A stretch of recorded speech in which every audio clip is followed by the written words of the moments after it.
आई रानी साहिबा। मासा, जोधा,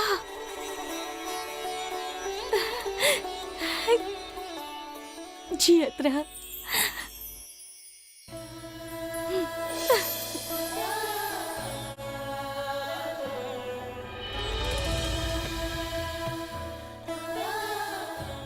मासा, आप यहाँ? ताकि देखे के रहे, मिले के रहे तो उसे सो आ गई नहीं।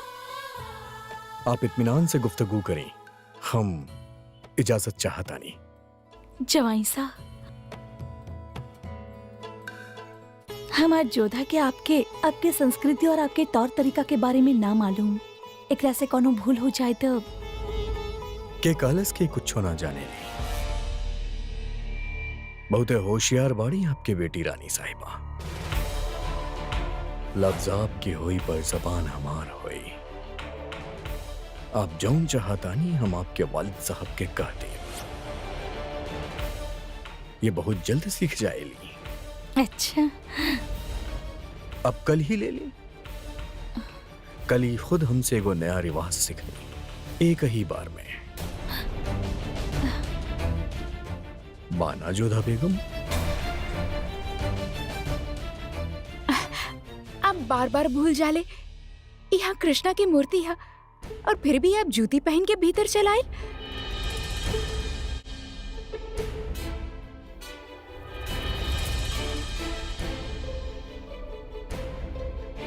मुआफ कर दी, हम भूल जाएली। कल रात भी हमके टुकले रहनी। जोधा बेगम, ये आपके हाथ में चोट कैसन? चोट?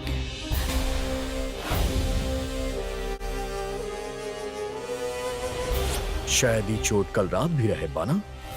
हमके लज्जित करे के कोनो अवसर ना छोड़े ले। हम जब चाही तब तोरा शर्मशार करे के मौका बना सकेली जोधा।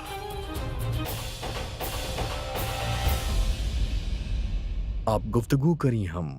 जी,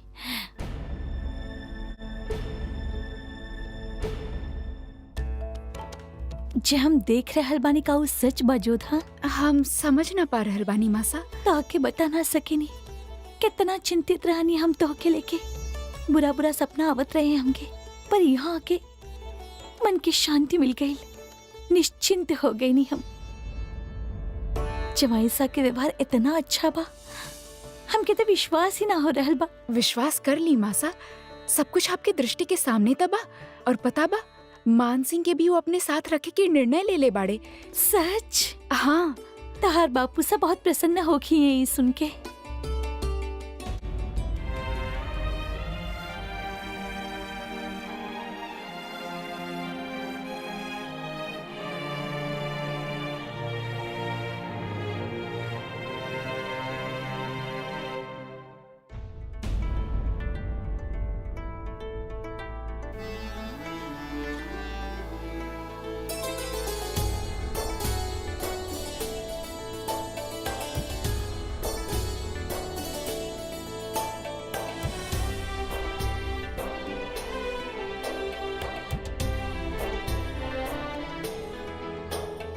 जौनपुर, चुनार और रोहतास से खबर अच्छा नहीं थे। वहां कभी भी बगावत हो सकेला।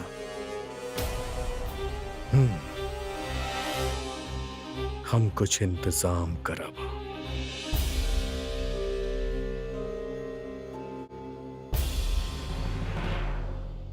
ये तलवार विशेष रूप से आपके खातिर बा शहंशाह।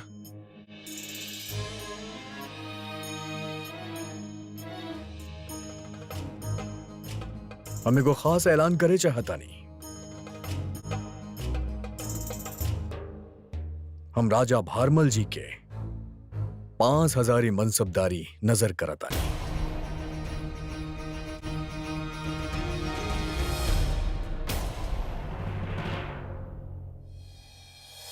राजा भारमल जी, आज से रहुआ मुगल सल्तनत के 5000 मनसबदार होखा।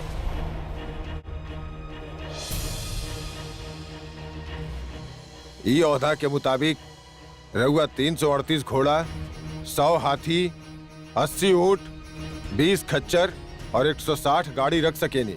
एकरा खातिर शाही खजाना से हर महीना 30,000 मोहर दिहल जाई। बदला में शहंशाह जैसन चाहिए आपके अपन फौज के साथ उनकर हुजूर में पेश होके के पड़ी।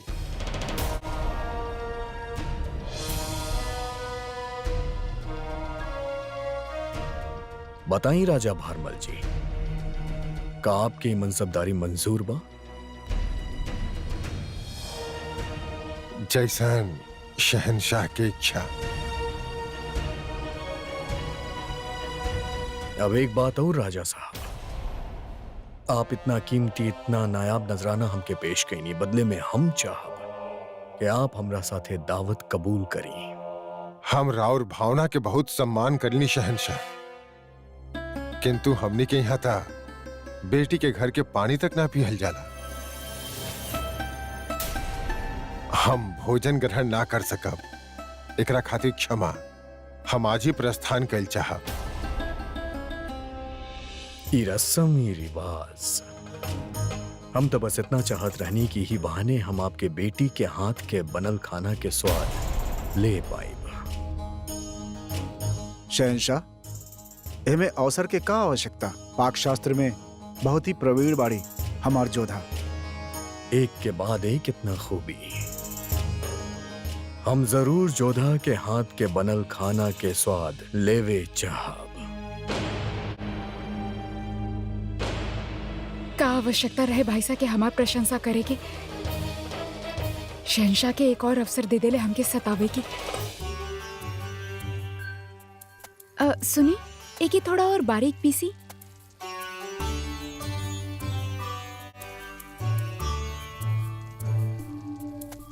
सुनी, हटी, हम बनाई। अब हम कौनो अवसर ना देब उनके। भोजन में कुछ भी कमी निकल गई तब फिर से ताना मरिए हूँ हमके। का सोच रहल बाड़ू? ये कि जेकरा से हम इतना घृणा करेनी उहे खातिर भोजन बना रहल बानी। कौनो बात ना, रउआ ई सोची कि रउआ शहंशाह खातिर ना बल्कि रानी मासा और राजा सा खातिर करत बानी।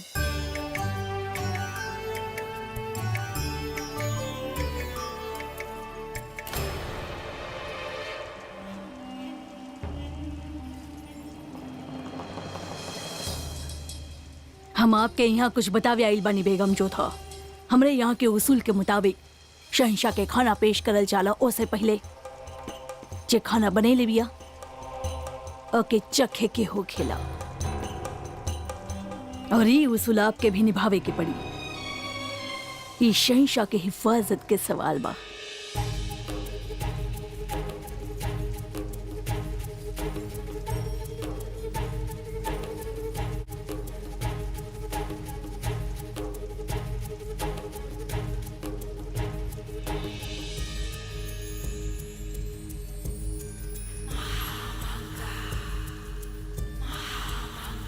लिए हम चख लेनी। अब आपके शहंशाह सुरक्षित बाड़े, चाही त अभी एके चख सकेनी।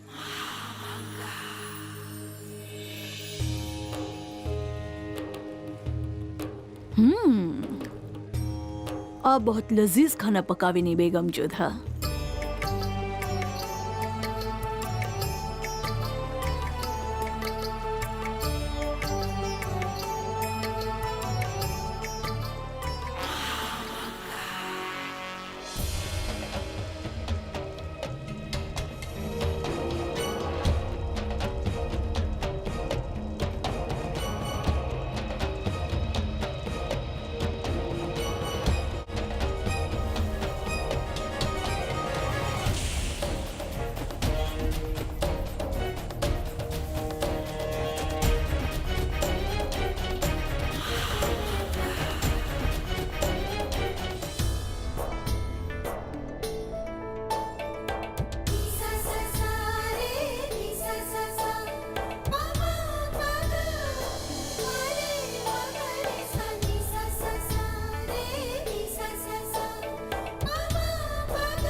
शहंशाह नोश फरमाइए।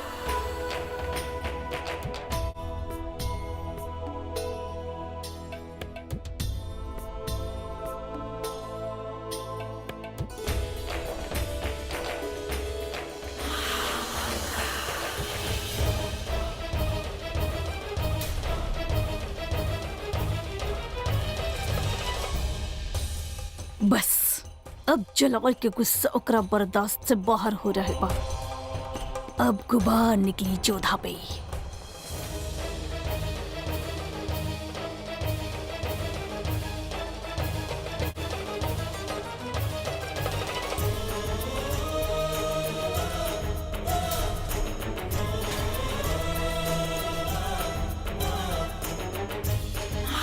इतना मिर्ची वाला खाना जलाल बिना शिकन के खाई जा रहा बा। साबित का करे चाहत बाई।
जलाल का भइल जलाल, आप ठीक तो बानी? आप इतने दस्तारखान छोड़ के काहे चले? बेगम जोधा के हमरा सामने फौरन पेश करी। बेगम जोधा के काहे? उनसे कोनो गुस्ताखी भइल बा? जाई।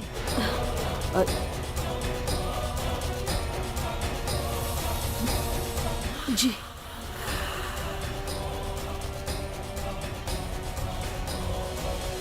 लगता जवाई सा पहला बार अमेरी खाना खिली होखियन। पता ना उनके अच्छा भी लगल कि ना।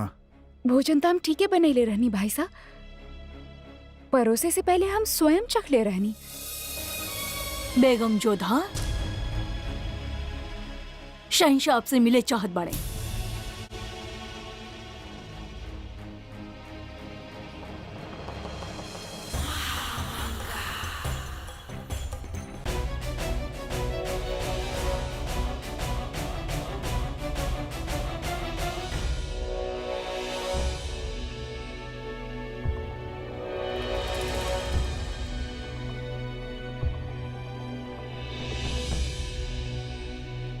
आप हमके बुलाइले? हम बुलावे तो ना चाहत रानी, पर सोचनी कि एक बार जान लें कि इतना गिरल हरकत करे के वजह का बा।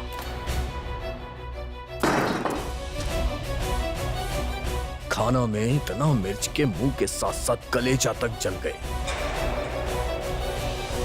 का आप जाने ले कि दुनिया के बेहतरीन से बेहतरीन खानसां इंतजार में रहे ले कि कब उनकर खाना हमार दस्तरखान तक पहुंच सके। हम एक नेवाला उनकर हाथ के बनल खाना के चख लेवेली तो ऊ ओकरा के अपन नेबत समझेली, और आप हमके ऐसन खाना खिलाइनी। मगर सबके सामने हम चुप रहनी, काहे कि हमके अपन दिहल वादा के ख्याल रहे। हम आपके वालिदैन के सामने तौहीन ना करे चाहत रहनी, और आप हमार दरिया दिली के इतना नाजायज फायदा उठाईनी। अब हम आपके सही जगह दिखाए। यदि आप हमके डरावे चाहत बानी तो आप एमे सफल ना भइले।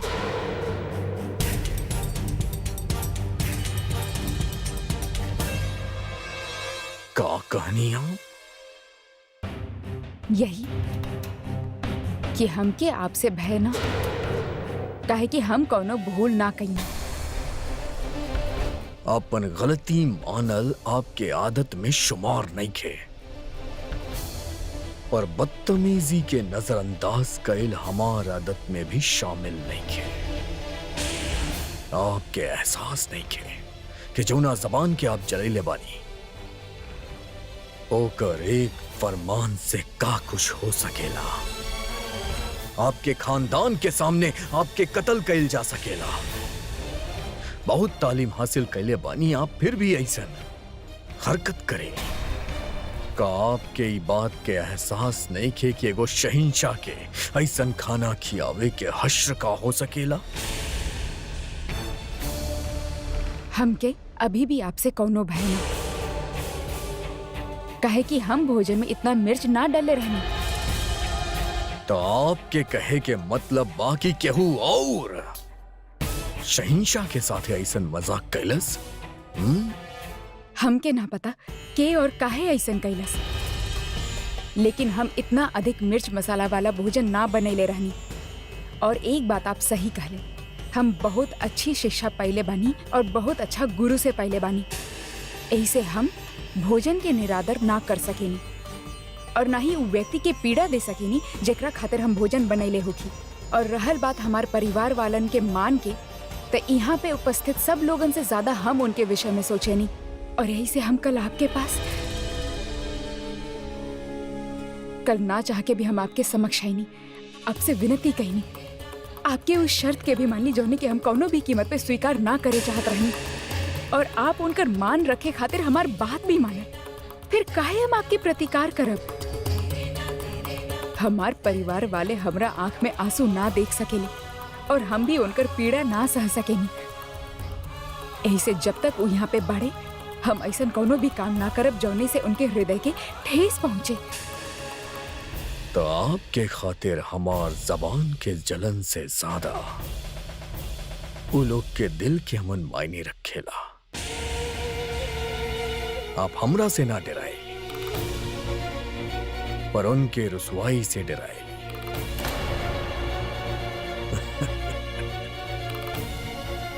ठीक बा, हम अभी आपके वालिद साहब से मिलब। उनके बताइब कि हमार नजर में आपके हैसियत का बा और हम आपके यहाँ कौना खातिर लाइल बानी। ना, आप ऐसा कुछ ना करिए। हम ऐसा नहीं करब। हम अभी ही वक्त राजा भारमल जी से मिलब।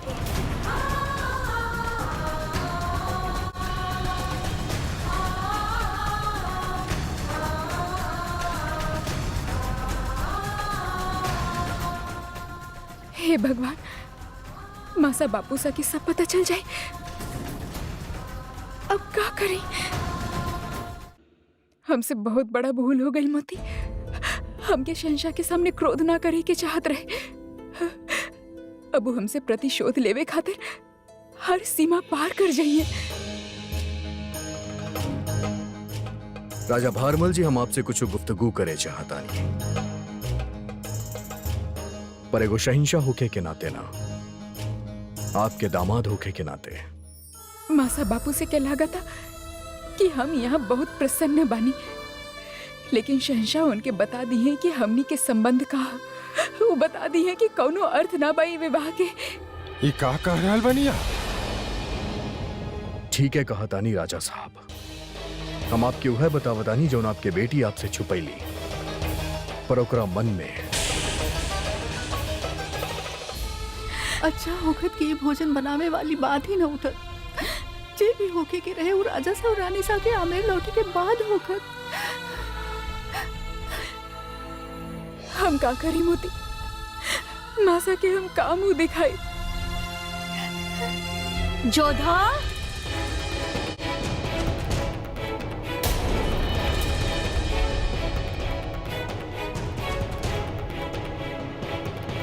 जवाई से आइल रहले तोहार बापू सा के पास।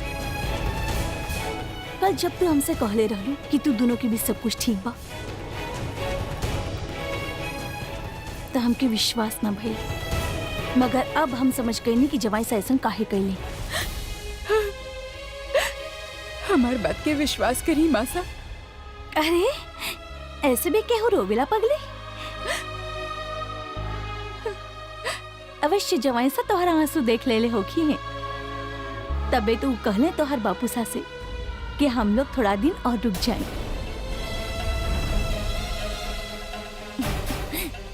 ताकि तोहर मन भी अच्छा रहे और ये आंसू उहो भी ना बहे।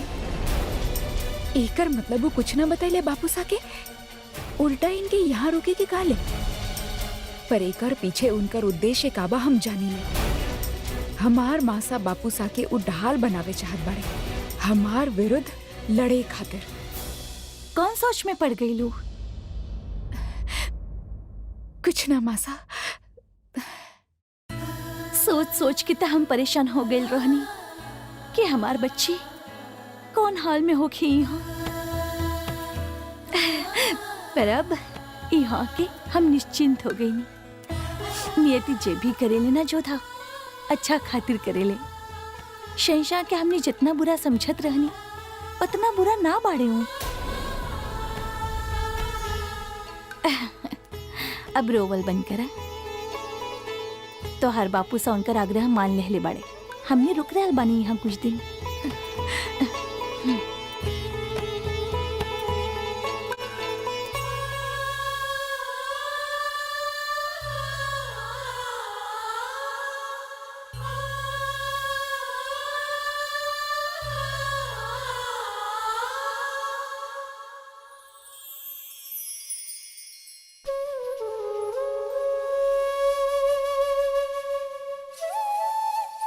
केहू और समझे या ना समझे,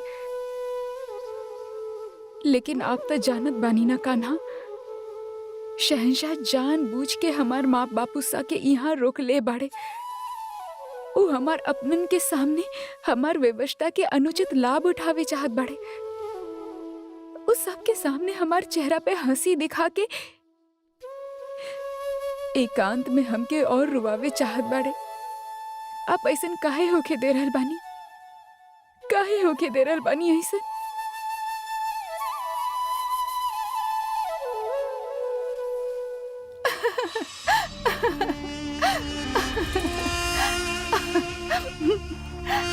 तू हंसत बाड़ू। हंसी ना तो और का करी। हमके लागत है कि कुछ दिन से ज्यादा ना टिक पाई वो आगरा में। और आज जौन भइल ओकरा बात त हम ओकरा जाए ना देब। आज के बाद कुछ दिनों तक हम तोरा ख्वाबगाह में ना आएगा। सीधे सीधे सजा दे के मामला खत्म काहे न कर देता नहीं रहुआ। इंतकाम ऊ सालन बा रुकैया जेकरा ठंडा करके खाए में मजा आवेला। सजा तो ओकरा जरूर मिली। हम पल पल तड़पाई ओकरा के, पर फिर भी ओकरा अपन वालिदैन के सामने मुस्कुरावे के पड़ी। अब हम समझनी कि आजकल शतरंज खेले में रहुआ के मजा काहे ना आ रहा। जियत जागत लोगन के साथ खेले के मौका मिली ताकि वो मोहरन के साथ काहे खेली।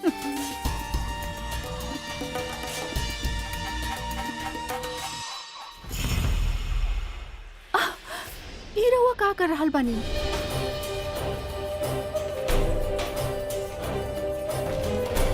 आदत डालतानी। आदत? एगो पुरान किस्सा बा रुपैया। एगो बादशाह के बचपन से ही थोड़ थोड़ जहर खिलायल गए। धीरे धीरे ओकर जिस्म के जहर के आदत पड़ गई। और फिर एक वक्त ऐसा आयल कि ओकरा ऊपर कोनो भी जहर के असर ना भइल। हम भी जोधा के जहर के आदत डालतानी। लागत महामंगा के खौफ सही रहे। जोधा शायद वो चीज छीन सकेले जे राउर पास बाही न। राउर दिल। का मतलब बतहार? उसे रउआ से नफरत करे के चाहत है और रउआ ओकर नाफरमानी के अपन आदत बनावे के चाहत बानी। बहुत खूब। का रउआ उहे जलाल बानी? जे कभी शमशेर से अपन तकदीर लिखे में यकीन करत रहले, रउआ सैकड़न बहादुर के हौसला पस्त कैले बाड़े। पर माने के पड़ी जोधा के, वो रउआ के शिकस्त दे ही देहलस। जोधा हमके शिकस्त ना दे सकेली, हरगिज़ ना।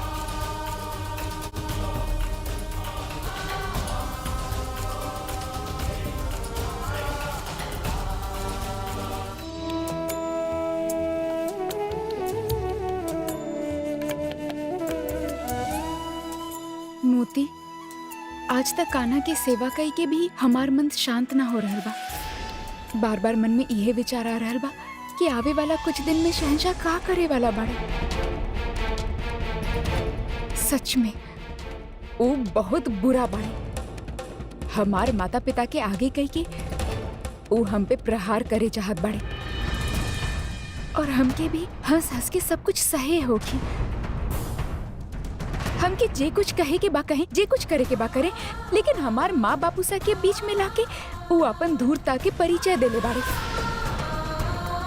उनके खातिर उनकर अहंकार, उनकर हट ही सब कुछ बा। एक माता पिता की भावना उनके खातिर कुछ भी ना है। मोती, हमके पूजा के थाली दे दिया।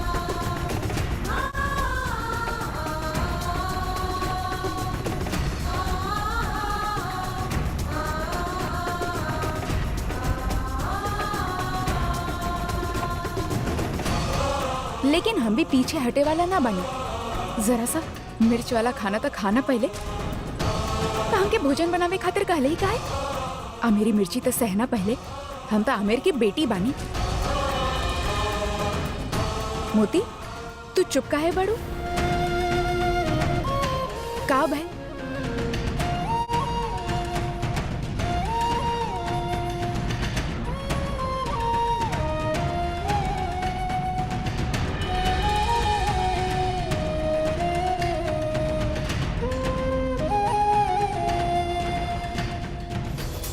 आप केहू के पीठ पीछे खड़ा होके ओकर बात सुनल का ये शहंशाह के संस्कार बा? और पीठ पीछे शहंशाह के बुराई कैली है आपके संस्कार हा। ये बात हमरे और मोतीबाई के बीच रहे। एके सुने के आपके कौनो अधिकार ना। हमरा बारे में हर बात सुने के अधिकार बा हमरा के। हमार जीवन के आप खेला बना देले बानी, और एमे अब हमार माता पिता के भी सम्मिलित कर लेला। और आप चाहत बानी कि हम अपन मन के पीड़ा और व्यथा केहू से बांटी भी ना। यह बतावे आयल रहनी हम आपके कि हम आपके इतना तकलीफ देव कि आप ओकरा के केहू से बांट भी ना सके। आपके हमार खौफ नहीं खेना, अब आपको खौफ के जाना। हम जानबूझ के आपके वालिदैन के रुकनी ताकि खौफ में आओ हर पल रही कि अब का हुई हम कौन चाल चलब। आप हमके मिर्च खिला के हमार जबान पे ना हमार जहन में आग लगाइए बा। अब वो आग के दहक में आप खुद चला, और ये वादा बा हमारा आपसे। और आप ही अच्छा तरह से जाने ली कि हम अपन वादा कबो न तोड़े ली।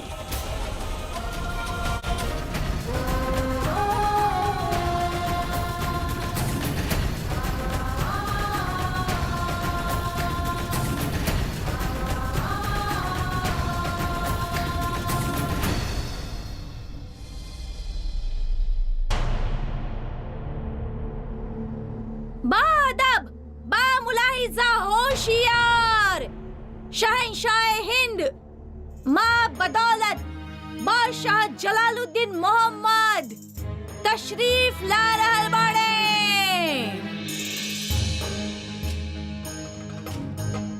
राहुल खामोशी बयां कर रहल बा कि हमेशा के तरह फिर नई बेगम से रउआ बहुत कुछ सुन के आ रहल बाड़े। और हमके ई बात के इल्म भी बा कि रउआ नई बेगम के जवाब जरूर दई हैं। यूं ही त ना रोकले होकी हैं रउआ उनकर वालिदान के।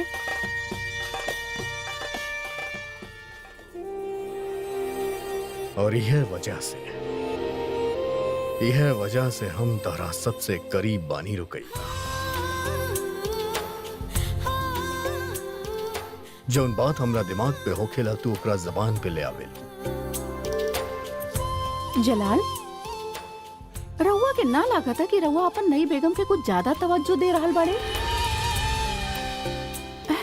ऊ तो एक काबिल भी ना कि ओकरा जिक्र में शाम बर्बाद करल जाए। गुसल के बाद काहे ना एगो बाजी शतरंज के हो जाए? अरे हाँ, खेल से हमके एगो बेहतरीन ख्याल आइल। का ख्याल बा? जे राउर नई बेगम से जुड़ल हा। लागत बा तू भी हमरा खेल में दिलचस्पी लेवे लागल बाड़ू। काहे ना, बहुत दिन से कुछ दिलचस्प ना कैनी हमने। और फिर राउर खिलौना पे कुछ हक हमार भी बा। त का सोचले बाड़ू तू? खेले के सोचले बानी कि कल हम जोधा बेगम के साथ शतरंज के एगो बाजी खेलब, उहो भरल दरबार में। वल्लाह, खेलबू तू पर हारी ऊ सबके सामने। तू ओकर गुरूर के ओकर अहम के धज्जी उड़ा दिया।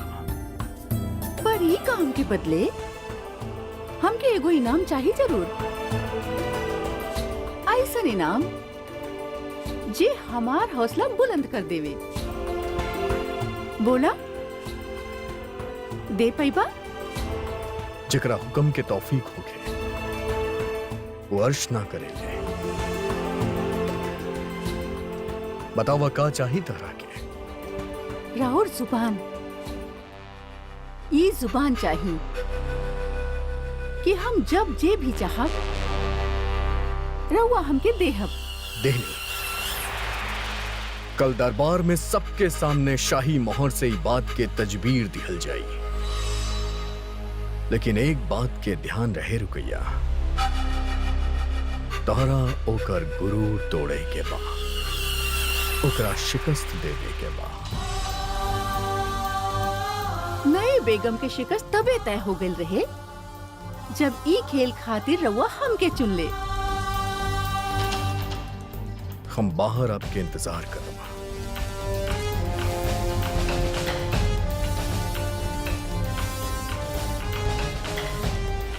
क्षमा ऐसे ना मांगी, काहे कि भूल हमार ना रहे। आप देख के ना चलत रही, और यदि आपके लागता आपके हार भूमि से उठा के आपके दे देले से हम आपकी दासी हो गई तो ये आपके भ्रम है।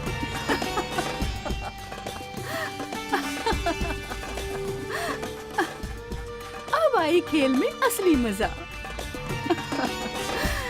जब हिंदुस्तान के शहंशाह के दिमाग भी हम पे फतह ना कर सकल, तभी नाजुक पंखुड़ी कहाँ तक टिक पाई? ई रहल शय और ई रहल मार।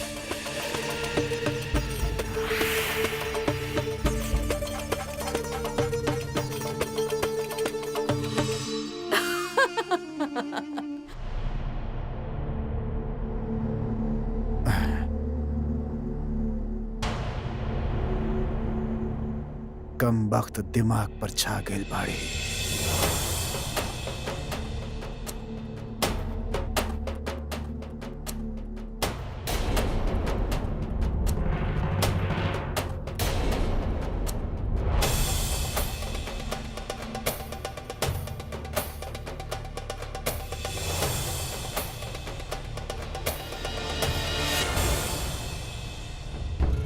कहाँ जा रहल बाड़ू?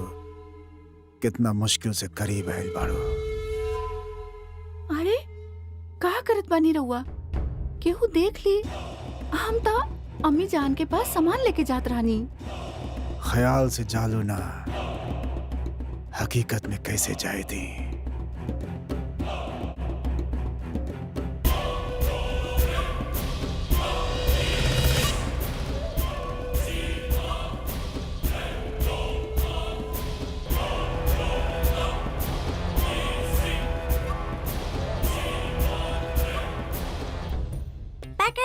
पकड़ के दिखावा, रहीम, पकड़ के दिखावा, पकड़ के दिखावा। हमारा सांस फूल रहल बा बेटा। पकड़ा हमके।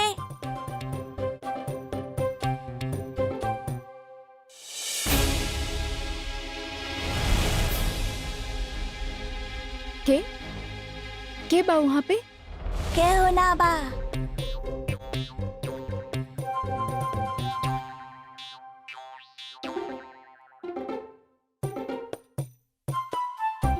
और ये केहरू भी के नाम का बा? अब्दुल रहीम खाने खाना, मुगलिया सुल्ताना। ओह, तो आप मुगलिया सल्तनत के खाने खाना बनी, लेकिन अभी अभी तो आप कहले कि आप केहू भी ना बड़ा। रहीम, कहाँ बानी रउआ? रहीम! अम्मी जान,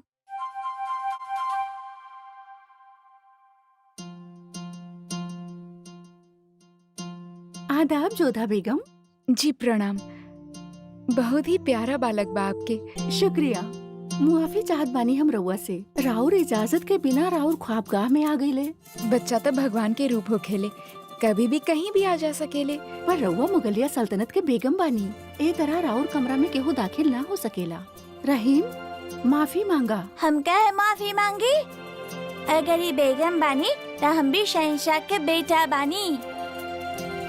आप जी, हम रहीम के वालिदा बानी, शहंशाह के बेगम सलीमा सुल्तान बानी।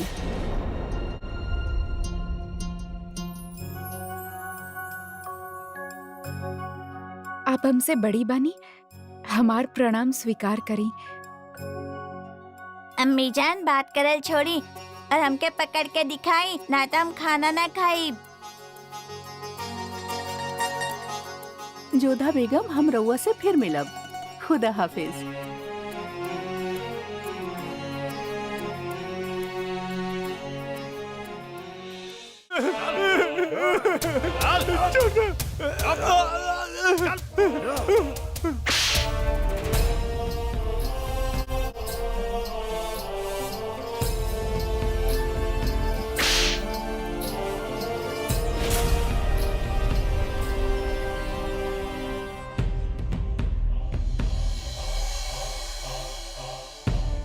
ई लोग के बारे ये कहलन कि बंजारा बाड़न, बाकी इनकर हरकत गद्दारन जैसन बा। इनके गद्दार समझे के कोनो खास वजह? नजर डाली।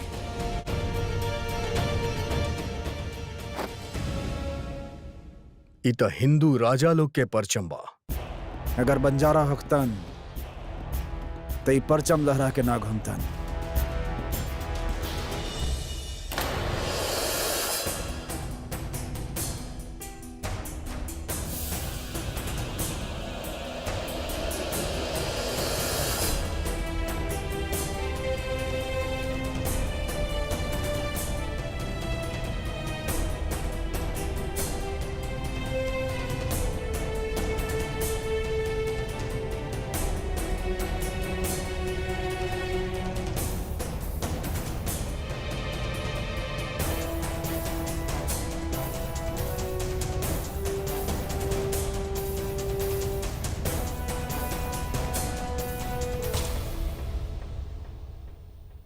ली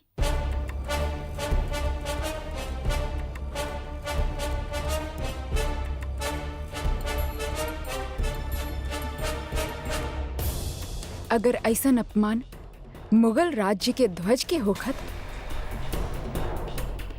तक आप सहन कर पाते आदम खान?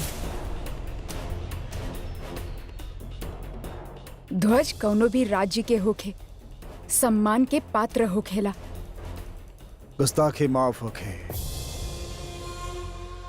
पर ये लोग मुगल सल्तनत के गुनाहगार बाड़न, इनके सजा जरूर मिली। का आप ये लोगन के हाथ में कोनो अस्त्र शस्त्र देख ले, या अपन कला और खेल के माध्यम से ये लोग केहू के मुगल राज्य के विरुद्ध भड़कावे के प्रयत्न कैले होखे? शायद आप जाने ली ना कि मुगल सल्तनत में कोनो और के परचम लहराइल बहुत बड़ गुनाह बा। और आप कदाचित ई बात के ना जाने ले कि कलाकार के कोनो सीमा ना हो खेले, और अपन मातृभूमि से प्रेम करल कोनो अपराध ना। और यदि अपराध है फिर तो दंड आपके भी मिले के चाहिए और हमके भी, कहे कि हम और आप भी अपन मातृभूमि से प्रेम करेले। और आपके जोधा बेगम,